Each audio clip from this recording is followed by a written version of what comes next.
tear it down. Call as a quarterback and send him out. I feel that air it out, air it out. I hate it, clear it out, clear it out. I feel like Superman to tear it down. Call as a quarterback and send him out.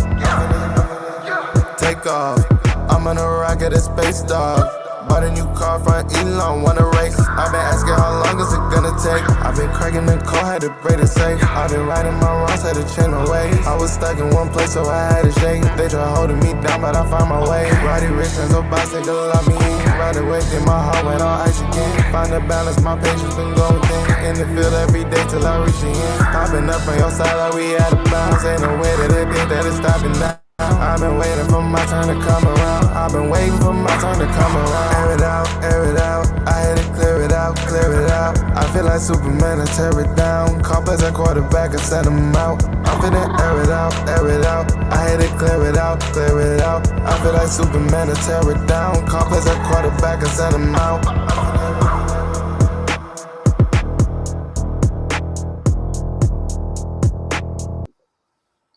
What's up, football fans, and welcome to the Air It Out podcast. I'm your host. My name, B. Avery Collins. I'm joined by two amazing analysts, two of the best in the world, if I do say so myself.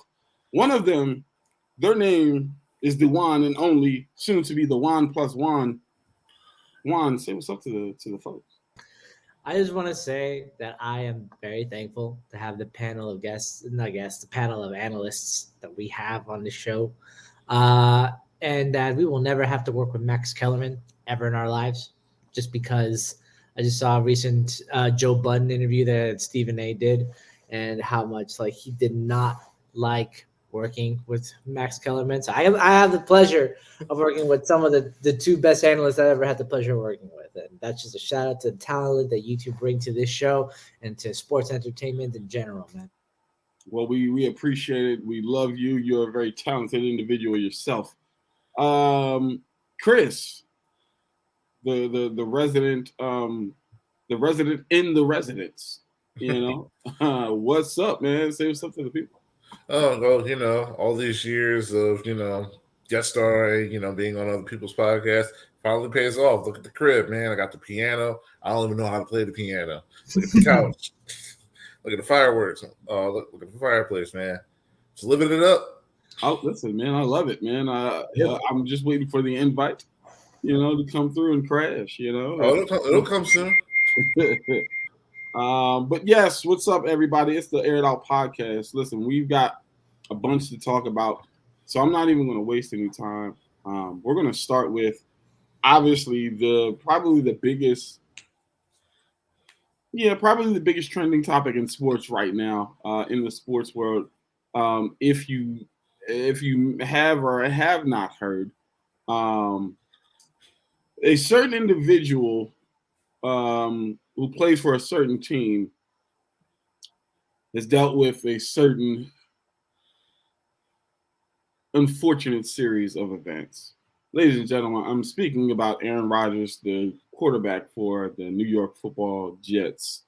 Unfortunately, 4 plays into this season against the Buffalo Bills, Aaron Rodgers was sacked by Leonard Floyd and suffered a season-ending Achilles injury.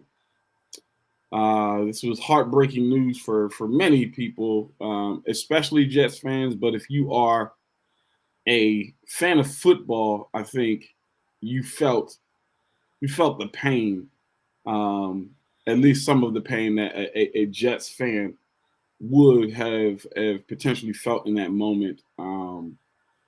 So I'm just going to throw it to you, Juan. You are the resident Jets fan of Inside the Hashes, and I just want to hear your thoughts, man. What kind of went through your mind? How are you feeling now? You guys obviously were still able to pull out the win. You go back to a quarterback who you guys are familiar with, but last year was probably the main reason. Was the main reason you guys missed the playoffs after starting the season 7-4. So how are you feeling? What were your thoughts? Talk to me.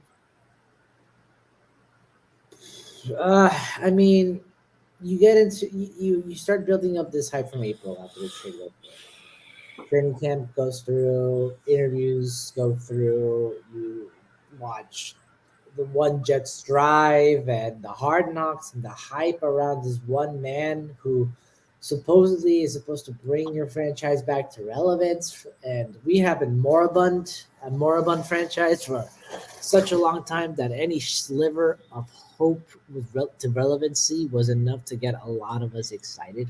Jets Twitter has been on one ever since A-Rod came to New York. And then just to see it all come crumbling down in 4 plays. 4 plays. And you knew that something was going to happen as soon as you saw former Jets quarterback Vinny Testaverde on the field getting an on-field salute. And I point that out because Vinny Testaverde, he also tore his Achilles in within the first quarter of a season opener for the Jets that were expected to go to the playoffs that year. And I think it's 1996, 97. And it's just a curse. There's this rumor that Broadway Joe Namath sold his soul to the devil in order to win Super Bowl III. And I feel like until Mr. Namath passes, the Jets will forever be cursed. However, I in the last couple of days, I have turned my attitude around towards where this team is going to go. There is still plenty of talent and plenty of skill that can get you far enough for at least a playoff push. All right. Zach Wilson, I feel, has improved. A lot of Jets analysts that I follow, that I read, that I hold very near and dear to my heart have all said that Zach Wilson has taken a lot of steps of improvement since Aaron Rodgers has stepped into the building because he has a mentor, because he has someone that knows his style and what he's going through. So I'm hopeful. Jets fans are hopeful. All we can do now, because we have no other choice, is support Zach Wilson and hope that he takes the right steps forward needed in order to get to the next level where he has to be to get this roster, which has taken years in the making, since 2018 to build, not just with C.J. Mosley signing in 2019, not just with drafting Quentin Williams in 2018, not just with drafting arguably one of the greatest drafts in history in 2022. This roster is playoff ready. You can argue Super Bowl ready with the right quarterback back there. But I think right now Jets fans' expectations need to be make the playoffs and then see what happens there. What makes football so beautiful is that anything can happen on any given Sunday. Maybe Zach Wilson can prove that. But I'm just hoping we don't see another flame-out season for a fan base that have seen too many flame-out seasons to the point where we have to start all over the next season and we lose the talent that this roster is composed of. I hear you. So before we go to you, Chris, I have another question for you because obviously Aaron Rodgers goes down, and there's so much riding on the quarterback position, specifically, obviously in the entirety of the NFL, but specifically for this team, because like I said, last year you guys were primed and ready to make a strong playoff run. However, the lack of quarterback play down the stretch is what ultimately kept you guys out of the playoffs. And so with that being said, Aaron Rodgers goes down, and the immediate thought for some is, okay, well, who's next? Because Zach isn't the answer. Some people are saying, I would say it's split probably 60-40. Some people say bring somebody in, 40% stay with Zach because he knows the system. I'm going to give you a short list of NFL quarterbacks.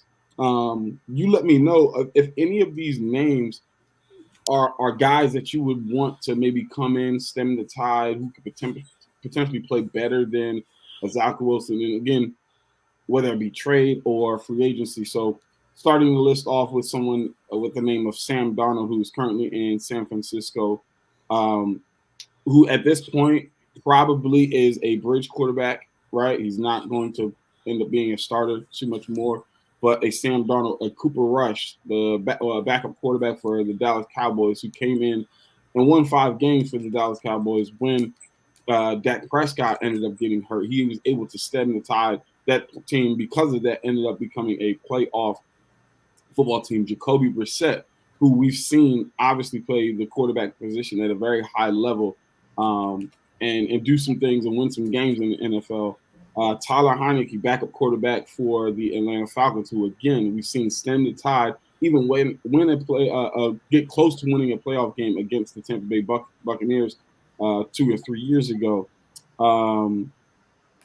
You've got, rumors with Tom Brady, right? I don't think Tom Brady's coming out of retirement. Tom Brady has looked like he's slimmed down to where it's like he's not even at a football playing weight, in my personal opinion. So I would kind of steer away from that. Matt Ryan, who some people are saying, again, just somebody who can stem the tide a little bit more than, let's say, a Zach Wilson. He's not going to turn the ball over as much as you would think from a Zach Wilson standpoint. He's got weapons around him. And last but not least, let me say two more. Teddy Bridgewater, again, another guy who can come in instead of time. It does not turn the ball over much. He's not going to give you much from a splash play perspective, but he's going to take care of the football. He's a bridge quarterback. And last but not least, Carson Wentz, who, again, is somebody who can play similar type football to an Aaron Rodgers, not of the same talent level, of course, but something similar to him. He's got amazing arm strength. He's a veteran quarterback. Are any of those names on that list there, do any of them stick out to you that you're like, you know what? I think that guy actually gives us a better chance this year than Zach Wilson? Absolutely not. And I'll say that with my chest right now because they are not starters on their teams for a reason. Whether it's because they lack enough physical talent to be a difference maker on the offense, or they just don't know how not to throw interceptions a la Sam Darnold.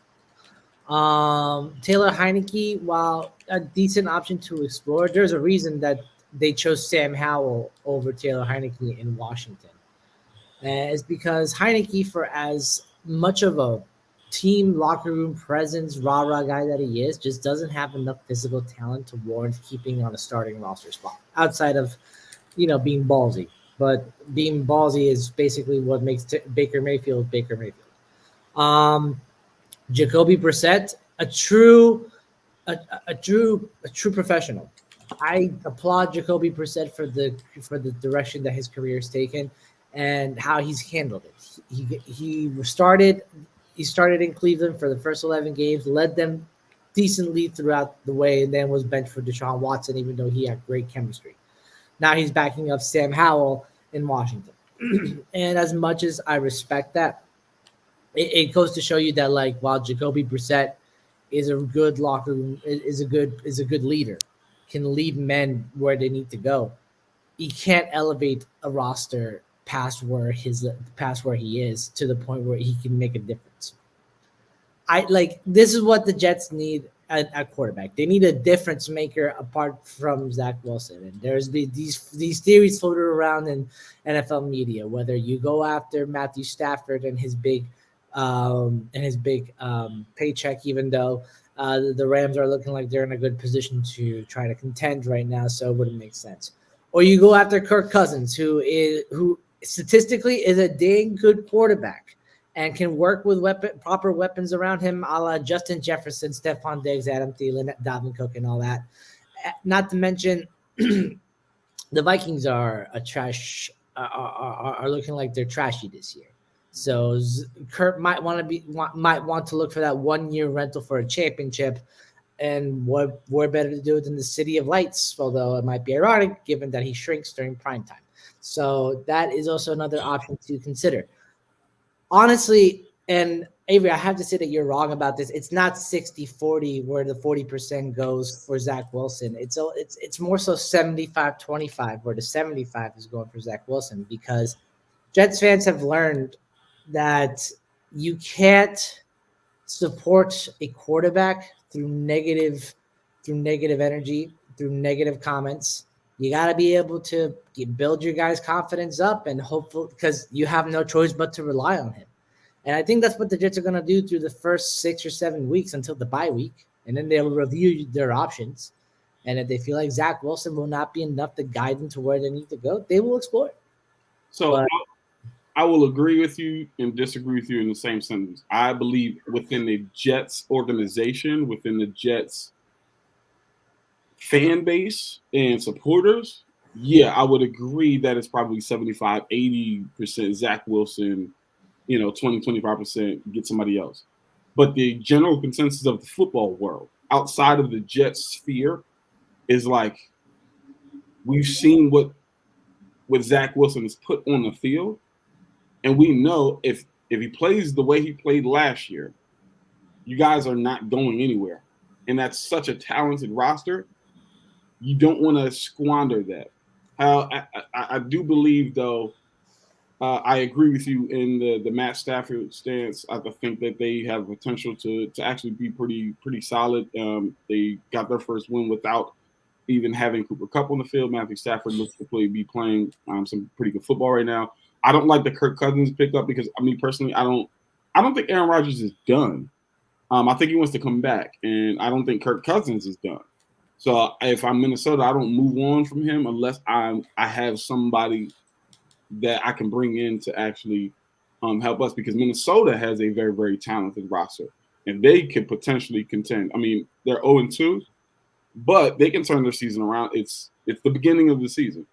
So I guess that was the reason for the quarterbacks that I named. Yes, you are correct. They're not starters. They did not win the starting job or they're not on an NFL roster currently.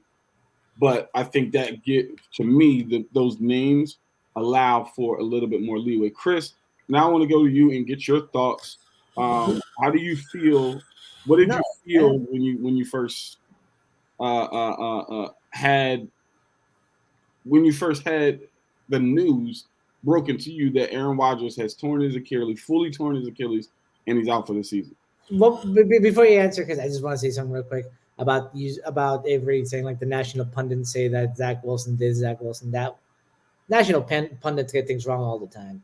Unless you've been following this organization for as long as I have, for as long as Jets fans have, for as long as a lot of beat reporters have, even like Greeny and Adam Schefter, and who are all Jets fans, by the way. You don't know what you're talking about if you're thinking the season's over with Zach Wilson at that. Well, that's the thing. We're not saying that the season's over with Zach Wilson. I'm not saying that you're saying. I'm saying the national pundits. I know. I'm saying I don't think anybody's saying the season's over with Zach Wilson. I do believe that people are saying the ceiling is that much lower with Zach Wilson at the helm. If and only if he plays the way that he played last year. The general consensus is this, to be honest. He had an entire offseason to learn from Aaron Rodgers. He's theoretically, he's going to play better simply because he was able to glean from a Hall of Fame quarterback, one of the most talented quarterbacks we've ever seen step on an NFL football field. So theoretically, we're saying, okay, he already was able to get that team to start out 7-4 last year. He could probably recreate that magic. We know he can move in and out of the pocket. He's got an amazing arm talent. He's an athletic individual. What he was missing was in between the ears, strictly. There was no question. It was just in between the ears when it came to Zach Wilson. Now you bring in a veteran quarterback to kind of help train and coach and guide him, somebody who he looks up to and has a great relationship with. It seemed like it was a match made in heaven. He didn't even have any beef with it. He was like, you know what? I love Aaron Rodgers. It's an opportunity to learn. The question is, has he learned? That's simply the question. Has he learned?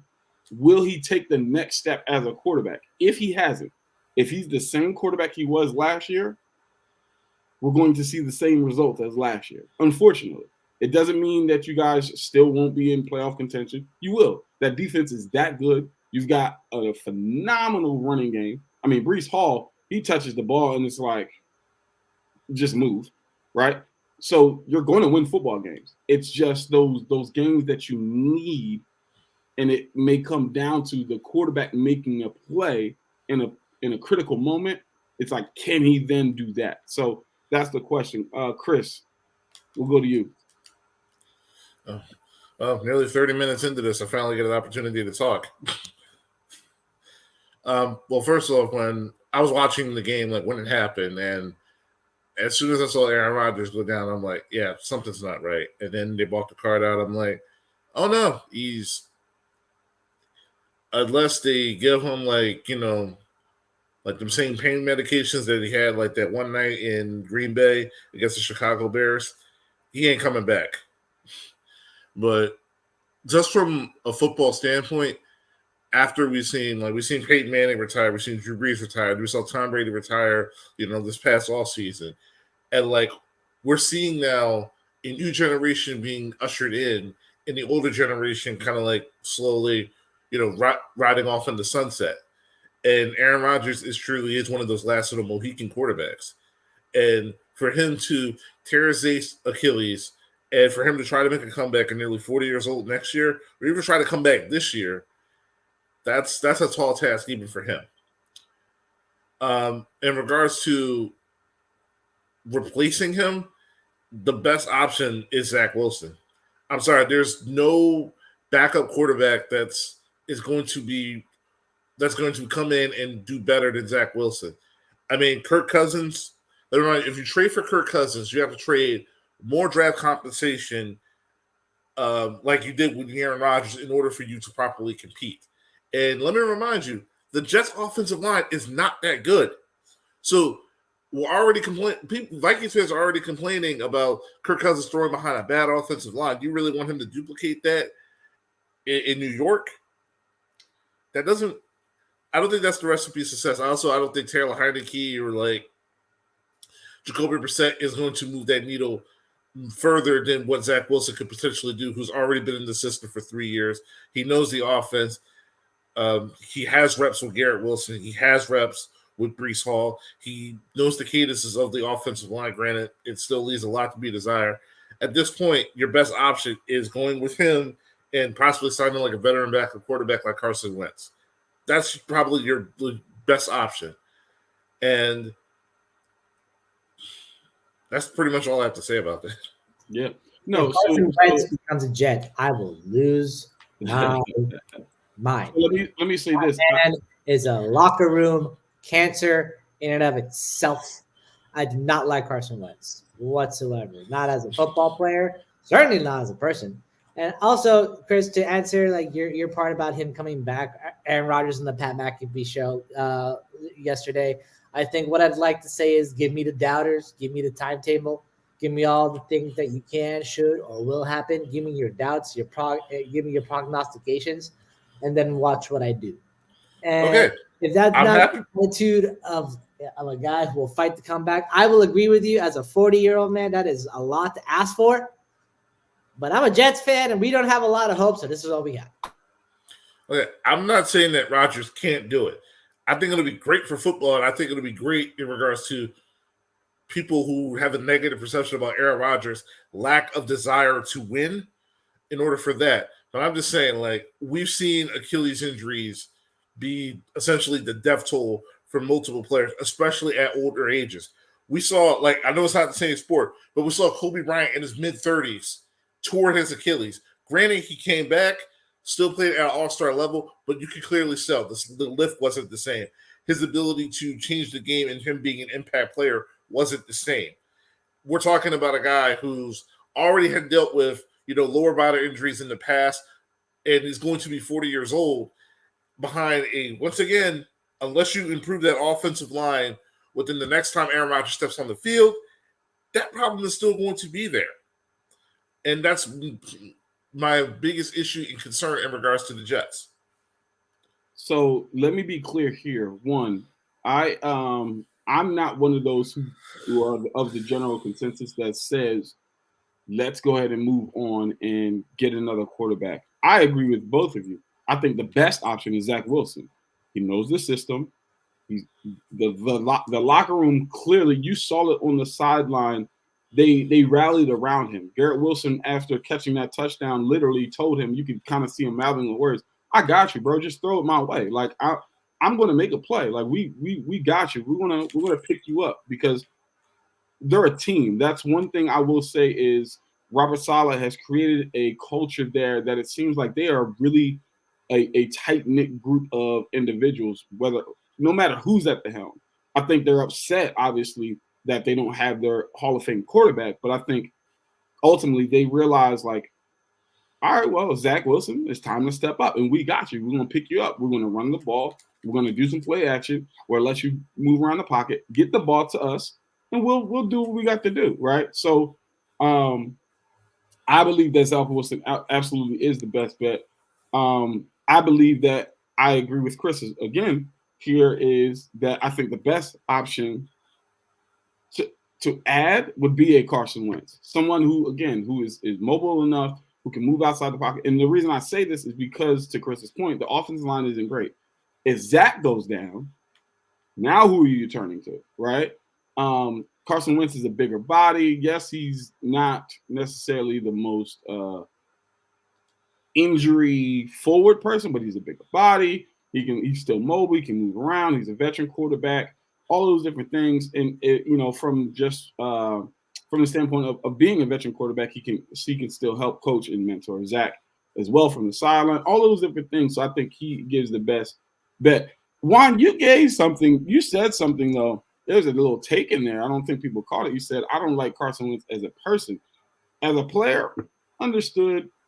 As it with attitude. I don't know the guy, so I can't articulate whether or not his attitude is not. But as a person, what rubs you the wrong way about Carson Wentz? And we'll get to the next topic. But that's a pretty strong statement. I don't like the guy as a person. I've seen the takes a lot of Eagles fans have with regards to Carson Wentz as a locker room presence. He divided the locker room, and he created such an air of insecurity in the Eagles locker room when Nick Foles took the starting spot from him after he went down with an ACL injury on his quote-unquote MVP season.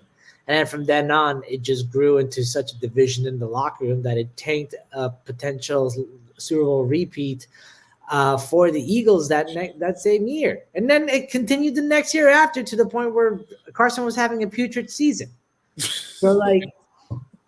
So here's the thing. Like, I don't. Oh my God. I'm not if Carson Wentz does join this team, if he does sign with this team, it better be with the expectation that he is not going to be the de facto guy going forward. He better be able to learn how to hold a clipboard.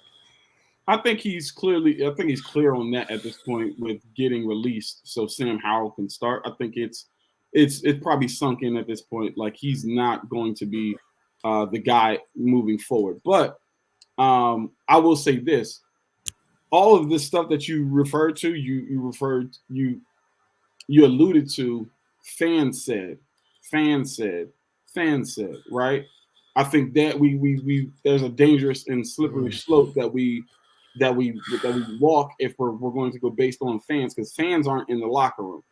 We didn't hear Nick Foles say that there was an issue. We didn't hear anybody in that locker room or organization say that Carson Wentz was an issue. What we did see was Nick Foles and Carson Wentz band together. We did see Carson Wentz come out in support of Nick Foles. We did see Nick Foles end up leaving that team. Carson Wentz came out and just wasn't as good as he was. And then we saw the Eagles franchise realize, man, he's not what we thought he was going to be. It's time to move on, and they drafted Jalen Hurts. That's what I saw. But we're going to move on to the next topic. Okay. Well, Chris, I'll let you get. Let Chris say his piece.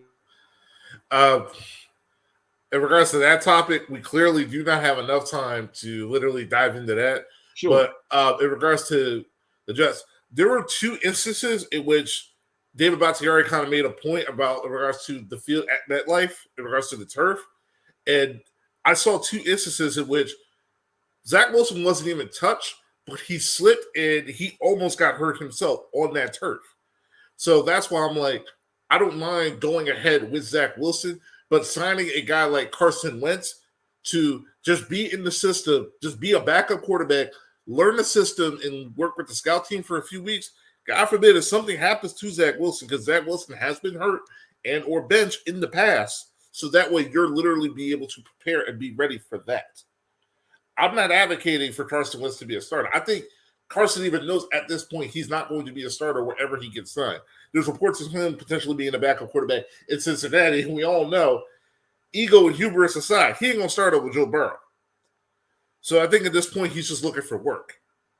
And in regards to the Eagle stuff, we don't have enough time to devolve in that. I'm just saying, like, there's two sides to every story, and Carson Wentz was wrong, but it also wasn't wrong. There are also two things can be right and wrong at the same time. Yeah, I think it's a nuanced situation. I typically try to not speak on anyone's character if I don't know the person. And I try to typically not speak on anything that is reported unless I'm in the locker room, because let it be told, one side says it was Donovan's fault, another side says it was T.O.'s fault. We don't know. We weren't in the locker room. Nobody knows but the people in that locker room. And so I just tend to leave it there. But we're going to that was Donovan's fault. But okay. I'll just apologize for my hot take on Carson Wentz. I'm just a very emotional Jets fan, and my feelings towards Carson Wentz, coming to the Jets is very fearful, because I don't know what I get with him, especially because he's been with 3 different teams over the last 3 years. That can't be a good sign as a quarterback. So I will retract my character statement, but if Carson Wentz just joined the team, I will do my best to support him if he has to be a spot starter, but we'll see how that goes. Yeah, I think Carson, like I said, at this point, he's not on an NFL roster. I think he knows at this point, I'm a backup. I'm a perennial backup at this point. And unless I think quarterbacks of his caliber, because we've seen it. He's got the talent. He's got the tools. He's got take the Geno Smith approach. Sit back, learn, glean, wait, stay, learn, glean, wait. If your time comes up again, show up and show out. Geno just got paid, okay? Take that approach. That's your best bet. But Thursday Night Football, we just saw the Eagles, in a very, very interesting game against the Minnesota Vikings. Chris, I'm going to start with you. Give me your thoughts on the game. Obviously, you guys were able to hold on and pull out the win. Over 200 yards rushing. Absolutely phenomenal. But the passing game, so many Eagles fans are complaining about the lack thereof of the passing game. I have my own thoughts on that, but I want to hear, where are you 2 games into the season, 2-0, starting strong proverbially from the record standpoint, but from a film standpoint, some might say that there's some holes. What are your thoughts? Well, for starters, 2-0 is 2-0. I don't care how ugly or how pretty it is. The record says itself. I'd rather have 200 yards rushing and win as opposed to Kirk Cousins throwing 4 TDs and 300 yards and losing. And the one thing that I have clearly have said on multiple occasions, especially on Twitter, is that don't let A.J. Brown and Devontae Smith and Dallas Goedert, that trio, fool you.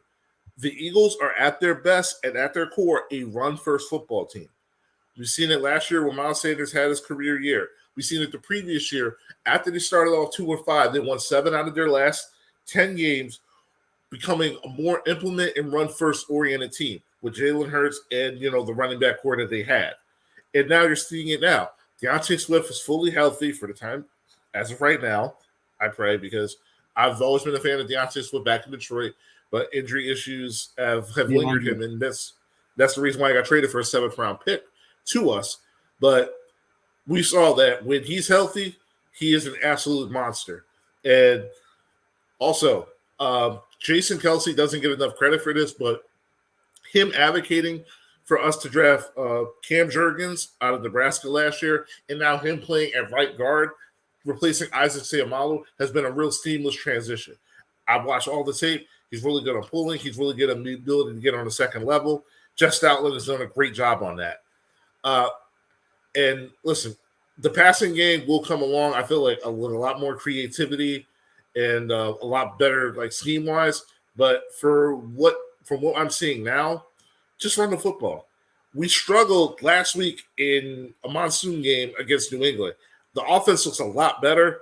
Devontae Smith is obviously taking advantage of one-on-one matchups, and I don't take really issue in regards to the whole AJ Brown and Jalen Hurts argument. Those guys are boys. I'm not talking about just his teammates. Those guys know each other since like childhood. They will eventually figure that out. But offensively, they struggled early. But I feel like around like the second half, when they started to be a lot more run oriented, they found their groove and they found their rhythm. Defensive wise, Jalen Carter's an absolute monster, and Jordan Davis is right there with him. And but the issue right now is the back end because of significant injuries. Like Reed Blankenship, our starting safety, missed the game, and now Vontae Maddox is once again, hurt and could potentially be out of the season with a torn pectoral muscle. But they just need to get healthy. But from what I'm seeing so far, you got to take the ugly as well as the good. And right now they're 2-0, and going by the schedule, they still could be potentially undefeated up until week 6. Okay. So real quick, I don't understand some of these comments. We struggled last year. We struggled early last year too. Remind me, what was y'all record up until what, week 11? Y'all were undefeated. We were 10-0. 9. That was not a struggle. But all right. Juan, what are your thoughts? Thursday Night Football, Eagles, Vikings. What did you see? What you like? What you didn't? Most of my points will be Vikings based, but I will touch on the Eagles just a little bit. I hate this notion that the Eagles have regressed as a team because they lost both of their coordinators to head coaching vacancies. I don't think Brian Johnson's doing that bad of a job as a play caller. Could he do better? Absolutely. But it's the first 2 games of the season. You're finding out what works. You're finding out what the group, what certain situations call for. The first football doesn't start until October, or at least November, in the sense of like teams are still figuring out what the identity is going to be for this year. I get the preseason, but like September football is more so trying to work out the kinks and what the team is going to be. That much is a given. Now on the Viking side of it, the Vikings have a problem. They knew they are in a hard regression season. The Vikings are this year. Win's a win, Jerome. But anyway, undefeated. Our defense was struggling, Jerome, but carry on. Yeah, look, the fact of the matter is the Vikings are in trouble right now. Kirk Cousins, he's doing his thing where he is balling 364 yards, 4 touchdowns, maybe like a 1 or 2 bad ill-conceived throws. But other than that, Cousins has been taking care of the ball the last 2 games.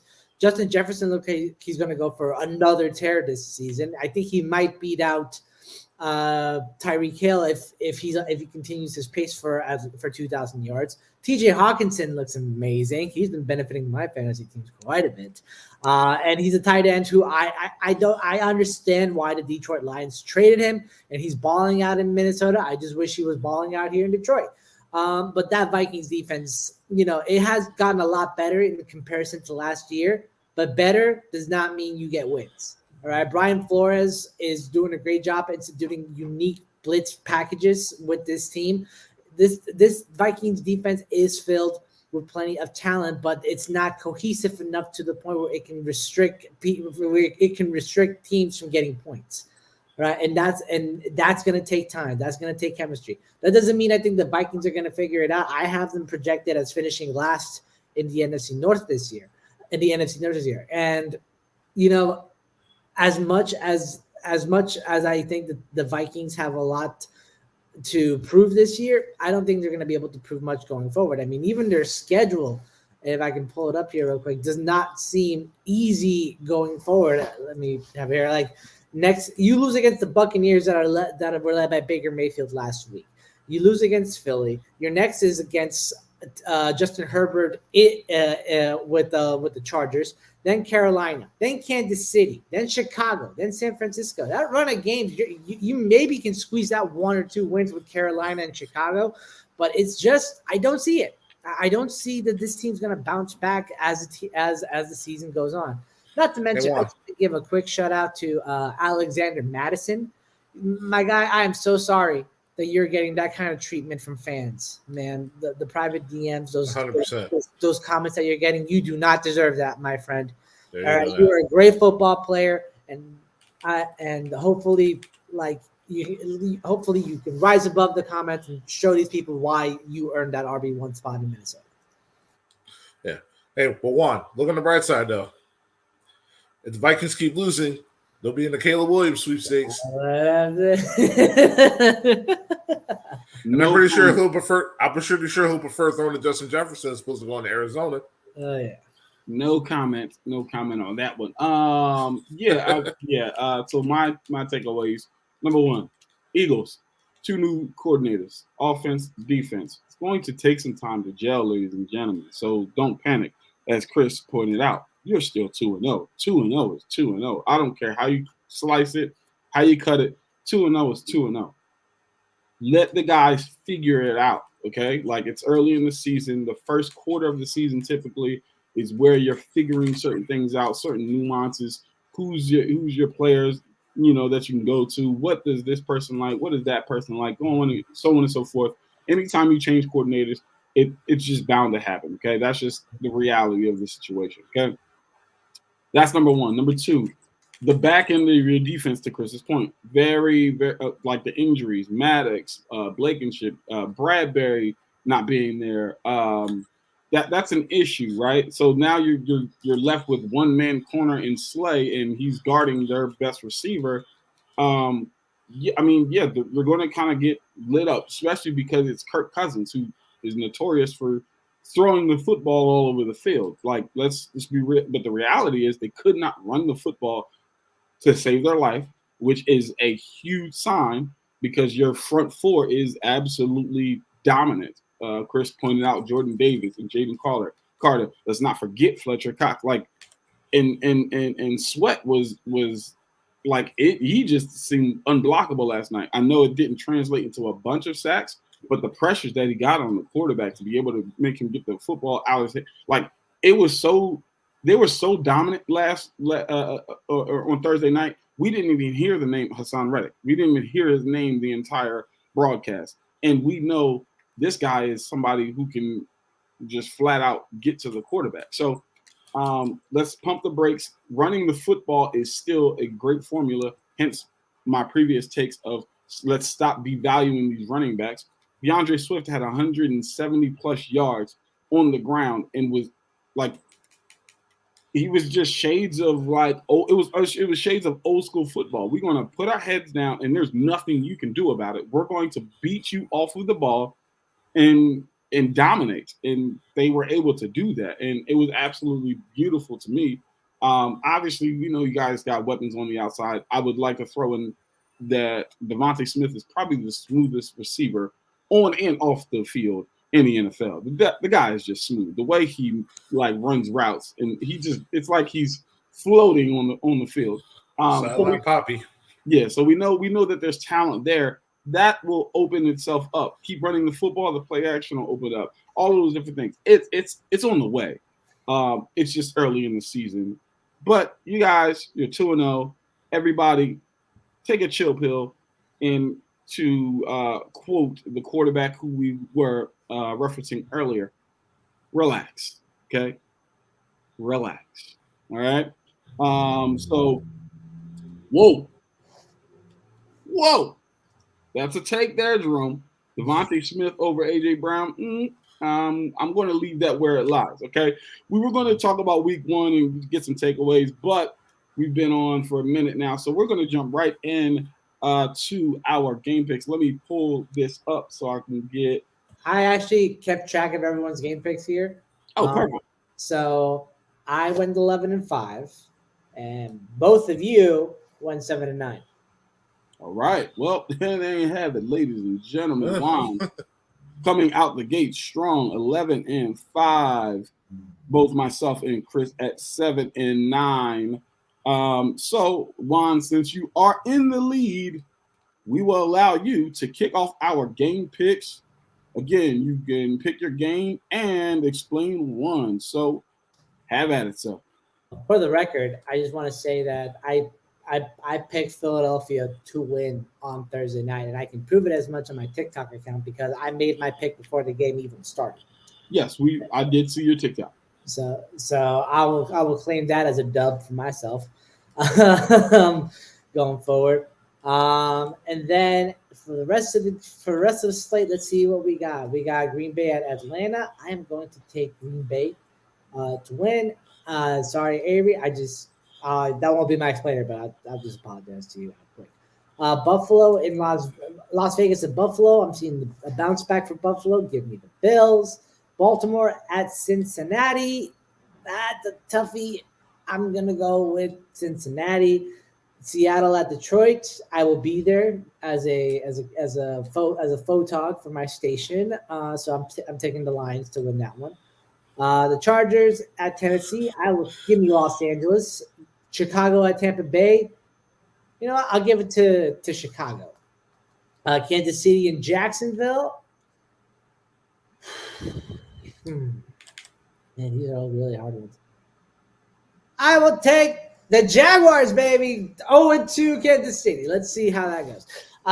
Then the Colts at Houston. Give me the Colts. San Francisco at the Rams. I'll take the Niners. New York at Arizona. Give me the Giants. New York at Dallas. Give me the Cowboys. Washington at Denver. Give me Washington. And, well, I'll leave that one for last. But for Monday night, New Orleans at Carolina, give me the Saints. Cleveland at Pittsburgh, give me the Browns. And then my explainer game will be the Monday Night Football because I will be taking the Miami Dolphins to beat the New England Patriots. Tua and Tyreek Hill are looking like a duo reborn this year. I love Sassy Tua with his press conferences that he's been doing, talking back at media, clapping back for his weak arm, apparently, but then he threw for 466 yards. Now all of a sudden you have a weak arm, please. Not to mention you still have Jalen Waddle on that squad too, so you got a dynamic dual speed threat going up against a secondary in New England that arguably is looking a little weak, especially with first-round pick Christian Gonzalez giving up 98 yards against the Eagles in week 1. On the defense, but do not underestimate Bill Belichick. I think that this air attack will be quelched a little bit, but not enough where it will get New England the win. On the defense side of the ball, Dolphins need to clean up their run game. They allowed, I think, over 200 yards of rushing to the Chargers last week, which led to the shootout that they had to participate in. And Ramondre Stevenson and Zeke Elliott in the backfield for New England can prove to be a tall task to overcome. But I believe in the Dolphins. I'm riding in what they're doing if the Jets don't do anything else. So, Ray, I will have your Dolphins back for this one, my guy. Miami for the win. All right. I'm not mad at it. Juan, please keep track. You clearly do a better job of keeping track of these game picks than I do. So, Chris, it's on you. All right. For the record, obviously I picked the Eagles. No, you didn't. Yeah, you're right. Totally had Minnesota in an upset. No, but let's see. 1 o'clock game, Green Bay over Atlanta. Give me Green Bay. I absolutely love what Jordan Love did last week. Hopefully it'll continue, but one thing I do love is I think Atlanta's defense is massively improved, and I think Jesse Bates is definitely going to be a significant X factor over the top, especially if Christian Watson plays this week. That being said, still give me Green Bay. Sounds like that was your explainer. Yeah. Las Vegas and Buffalo. I think Buffalo bounces back. Baltimore over Cincinnati. Give me Baltimore. Seattle and Detroit. Give me Detroit. Seattle's offensive line is too banged up right now for me to confidently pick them. Los Angeles and Tennessee. Give me the Chargers. Tampa Bay and Chicago. I'm sorry, Justin. Tampa Bay wins their home opener. Kansas City over Jacksonville. Give me Jacksonville, even with Travis Kelce coming back. Indianapolis over Houston, battle of the rookie QBs. I think Houston will win a very close one and, pick up their first win of the season. San Fran over Los Angeles. Give me the 49ers. Giants over Arizona. Dallas over the Jets. Give me Denver over Washington. And give me the team that has the real wide receiver one of the NFL. That is the Miami Dolphins with Tyreek Hill over the New England Patriots. And the Monday night games, give me New Orleans over Carolina and give me Pittsburgh over Cleveland. All right. Not mad at it. Not mad at it. Not mad at it. Okay, so I'm going to go look at these games, and they're there's some good games this week. First of all, can we just say week one was some phenomenal games? I mean, that Chargers and Dolphins game was that was great. But yeah, anyway, let's go. I'm going to go here. I obviously had the Eagles as well. I think that's pretty clear. I don't think anybody was picking the Vikings there. So Eagles, Falcons, Packers. You guys are haters. So Falcons. Yeah, we're undefeated, baby. You feel me? We undefeated. You heard? Yeah, we're at home, so give me the Falcons. Raiders and Bills. Raiders and Bills.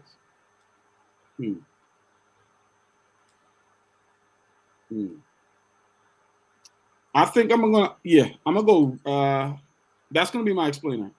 So I'm gonna go Raiders over the Bills, and I believe the Raiders are gonna beat the Bills because of one thing that I saw in the Jets game that has me concerned. Their rushing defense is absolutely putrid. Again, as I stated, Breece Hall, every time he touched the football, was absolutely carving them up. And Buffalo couldn't do anything about it. So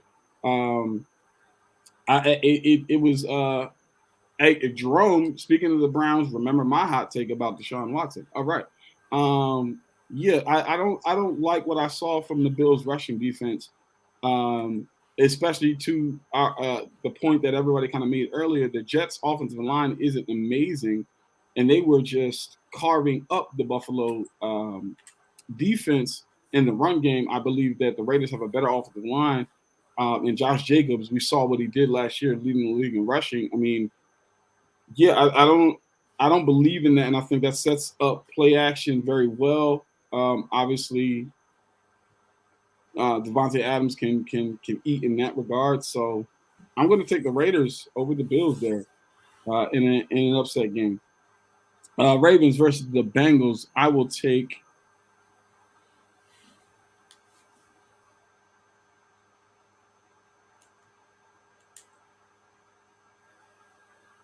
Give me Baltimore. Chiefs versus the Jags. Give me the Chiefs to bounce back. Chargers versus the Titans. Give me the Chargers. Seahawks versus the Lions. Give me the Lions. Colts versus the Texans. Give me the Colts.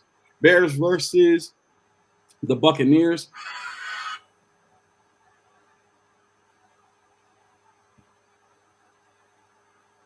A tough one, but give me. Baker didn't turn the ball over. He didn't throw any interception. Give me the Buccaneers. Giants versus the Cardinals. Giants. 49ers versus the Rams. Give me the tough one, but give me the 49ers. Jets versus the Cowboys. Some really good defenses there. Give me the Cowboys. Commanders versus the Broncos. Give me the